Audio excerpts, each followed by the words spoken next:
memang punya keinginan tempe saya ini tidak hanya untuk orang Indonesia saja. Saya ingin tempe saya ini dikenal oleh orang Turki, nggak cuma orang Turki juga, orang Asia yang ada di Istanbul ataupun di Turki. Nah, jadi ini ada cerita.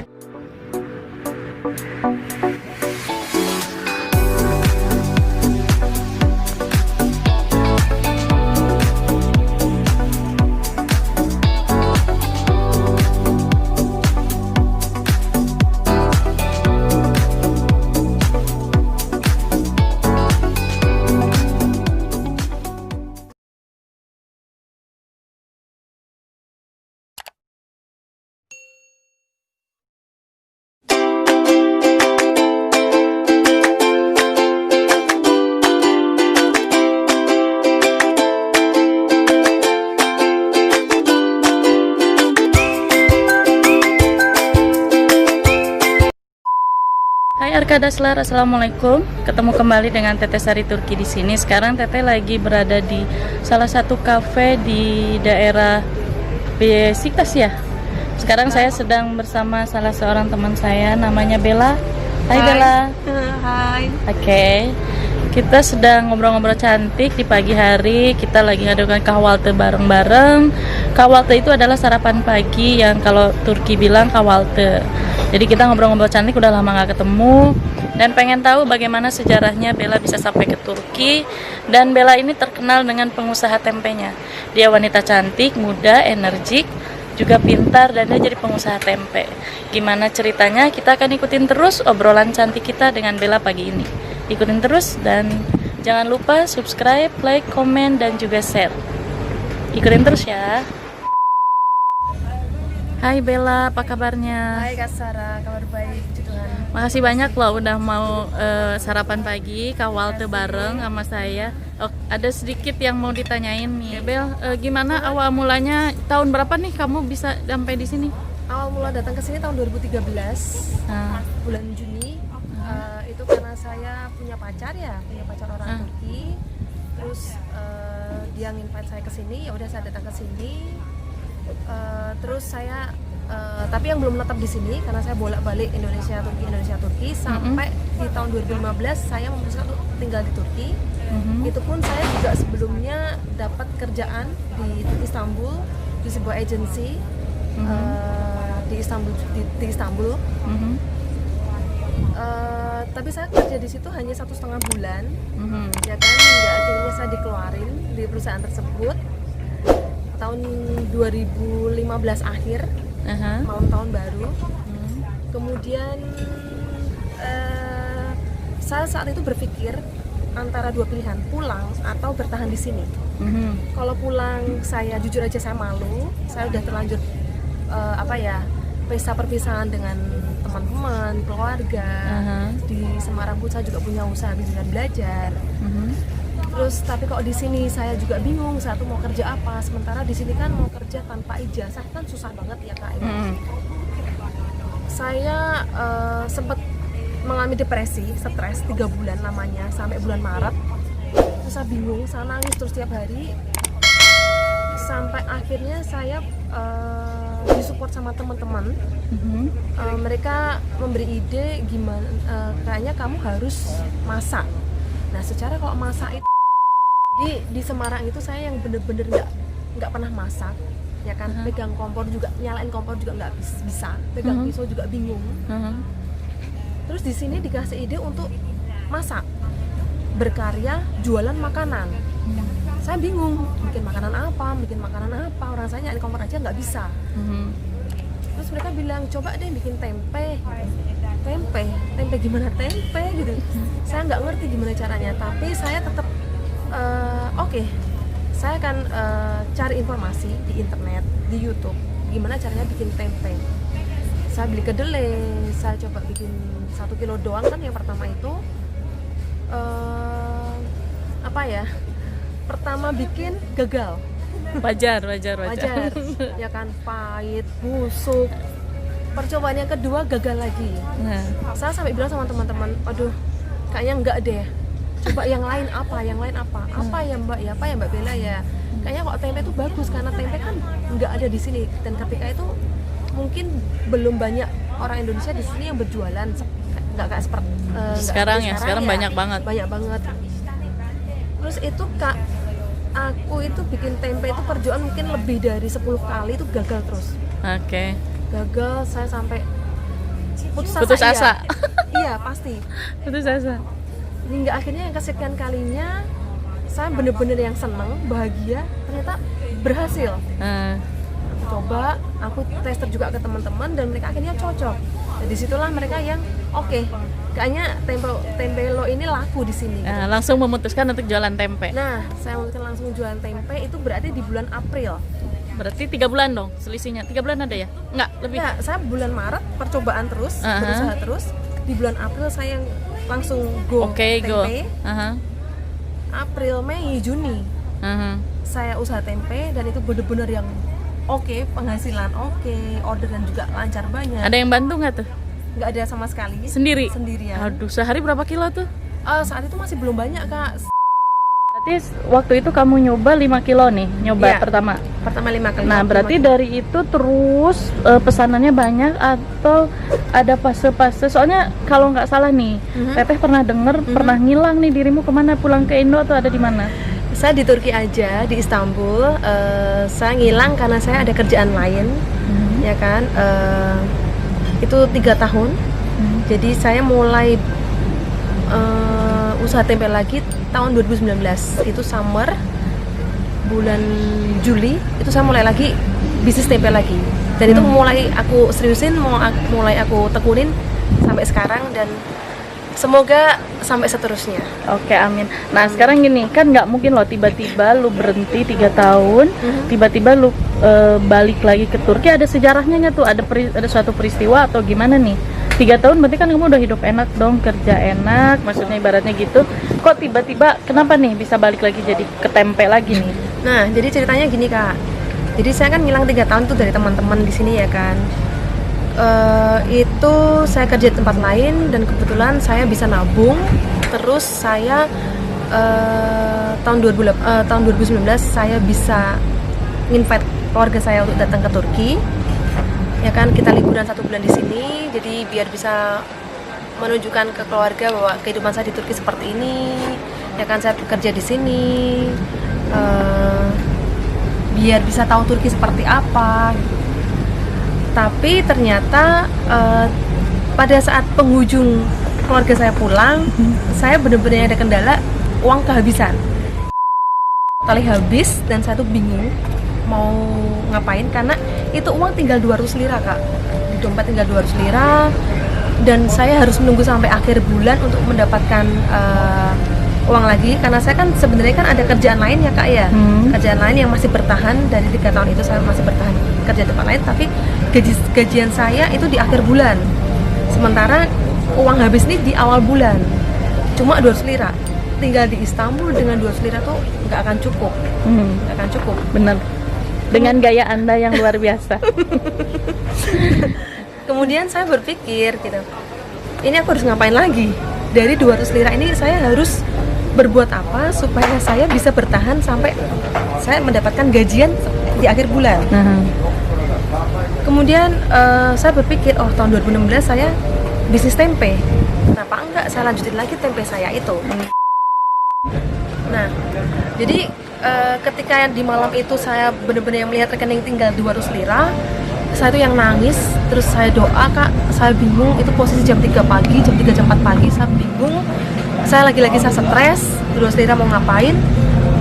Ajaibnya Kak, jam setengah 6 pagi, tiba-tiba ada WhatsApp masuk. Itu ada WhatsApp dari pelajar dan saya tuh nggak kenal dia tuh siapa, yang dia bilang, Mbak Bella, saya mau order tempe, bisa nggak? Ya, saya ini nggak ngerti dia ini siapa, kok tiba-tiba dia bilang minta order tempe, padahal tempe kan dari tahun 2016 ya. Ya udah, saya tanpa pikir panjang saya bilang iya, saya iyain. Oke, iya. Saya tanya pesan berapa, dia pesan 6 pak. Oke. Di situ ada angin segar. Oke, jadi 200 lira ini bisa saya puterin lagi uangnya. Saya nunggu sampai jam 10 untuk pergi ke beli kedelai ya kan, di toko Cina gitu. Terus ketika saya udah sampai toko Cina, saya beli kedelai, saya beli 2 pak 4 pak gitu. Mau aku bayar di kasir Kak, kok tiba-tiba ada WhatsApp lagi masuk. dari salah satu staf yang ada di KJRI,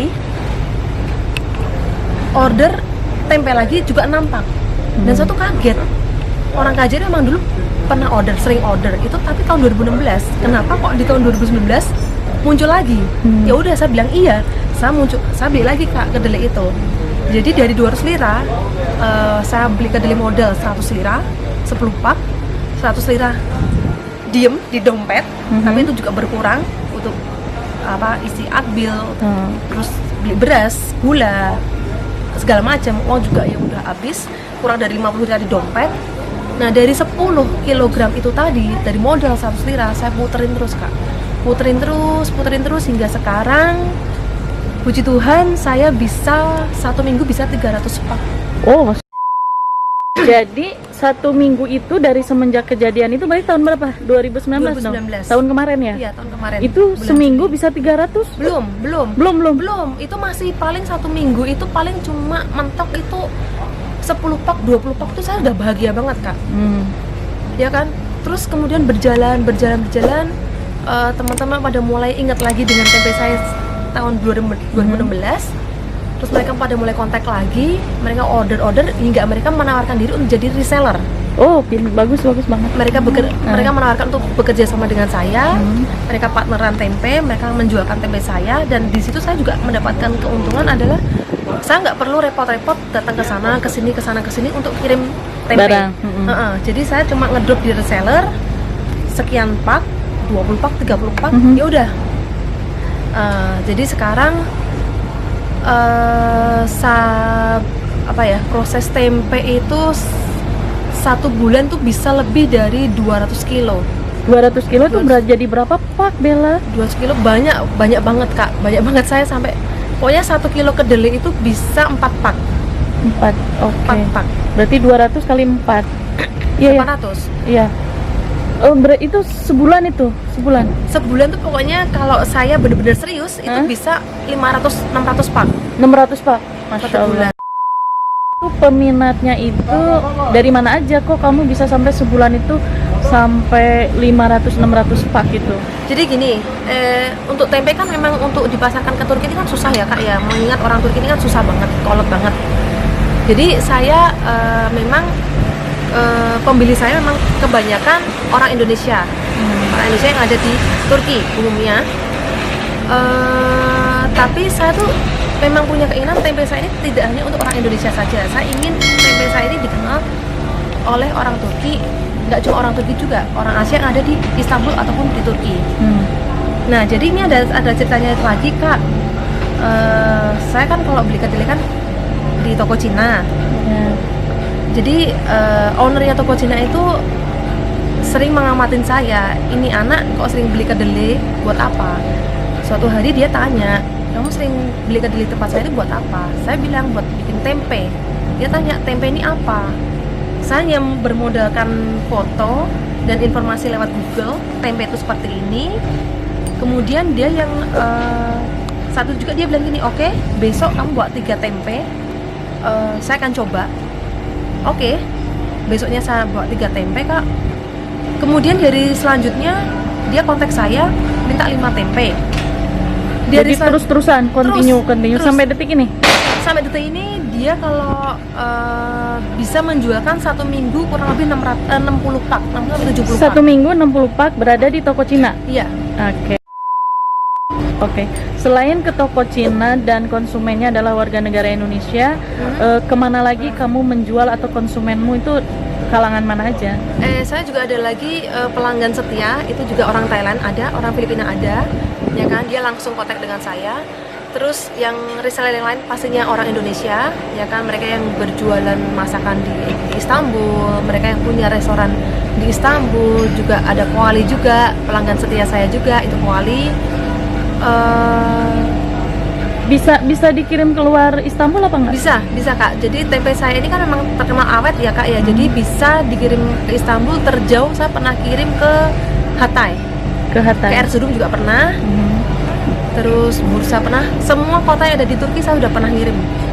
Berarti ini sekarang mau tanya nih, suka dukanya jadi pengusaha tempe cantik muda itu apa? Kalau dari suka dukanya, sukanya pastinya gini, sukanya pasti dikenal banyak orang. Oh, ini tempe, ya kan, Mbak Bella Tempe. Mereka kalau nge-save nama saya pasti Bella Tempe, gitu. Kemudian kalau dukanya Kak, jari-jari tangan ini medok-medok. Tapi kan luar biasa ya. Nggak nanya nominal, tapi mau nanya aja. Iya. Berarti penghasilan sebulan udah berapa digit nih? Nolnya berapa digit nih? Waduh, ntar Kak Sarah yang ngitung sendiri aja deh. Berarti satu paknya itu berapa harganya? Saya satu pak, saya jual 15 lira. 15 lira. 15 lira. Kalau untuk keluar Istanbul berarti kargonya dibayar siapa? Pembeli. Pembeli. Pada masa pandemi ini ada gangguan nggak? Masa pandemi ini saya sempat berpikir, ada ketakutan tentunya pastinya ya, apakah omset saya ini akan menurun. Tapi ternyata enggak Kak, malah justru naik Kak, naik 2 kali lipat. Jadi yang saya tuh kaget, loh pandemi seperti ini orang-orang ternyata malah gemar makan tempe. Karena di rumah aja ya? Iya, karena di rumah aja, jadi mereka bereksperimen bikin tempe, mungkin tempe mendoan, atau mereka makan tempe lagi. Jadi yang bener-bener pandemi kemarin 3 bulan itu yang saya tuh malah justru kewalahan. Di saat mereka pada rebahan, saya tuh yang pagi, siang, sore, malam berkutat dengan kedelai. Saya mungkin Kak kedelai gini Kak, ya kan? Berarti nih ceritanya mau ini berarti tempenya Bella itu udah go internasional ya? Ya Karena begituan Kak, emang tujuan saya emang sebenarnya saya berjuang semaksimal saya ini untuk tempe ini bukan demi nama saya, enggak. Saya pingin tempe ini kan banyak gini Kak ya. Saya cuma yang ingin saya tekankan di sini adalah banyak sekali yang jual tempe di sini, banyak, nggak cuma saya tentunya. Tapi saya ingin apa ya, tempe saya ada satu orang yang menggerakkan tempe ini apa ya, maju di Turki ini. Jadi Nah, go internasional. Iya, jadi saya senang ternyata pelanggan saya nggak cuma orang Indonesia, udah ada orang Asia, Filipina, Thailand, ya kan. Terus orang Korea juga ada, orang Cina, dan sekarang ini saya ingin mau apa ya, melebarkan sayap lagi ke orang-orang Asia yang tentunya ada di Istanbul, juga toko vegan dan vegetarian. Ya doakan aja Kak, semoga berhasil tempe membawa nama baik Indonesia Kak di Turki, Pasti, di insya Istanbul. Nah sekarang kan Bella sudah menjadi wanita Indonesia yang dikategorikan berhasil ya. Amin. Sudah membawa nama baik makanan tradisional Indonesia untuk dikenal di dunia internasional.